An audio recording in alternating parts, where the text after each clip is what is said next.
Hi, today I'm going to show you how you can use Rakuten points on Amazon. Now, do note that you can only use Rakuten points on Amazon Japan.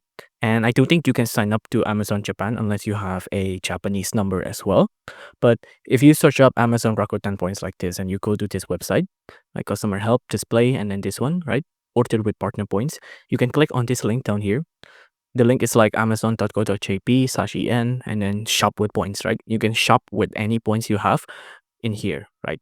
But I do want to bring your attention to the official website of Rakuten here, right? If I go down here, you can see that there is a announcement that Amazon coupons, deals, and promo codes, and that Amazon is no longer affiliated with Rakuten and does not sponsor or endorse Rakuten services. So it might not work anymore. And if you have Rakuten points, you might need to spend it somewhere else. But either way, if you still have the promo code or the code or the points and you have access to your Amazon Japanese account, it might be worth a shot. Who knows? If you enjoyed this video, please consider liking and subscribing.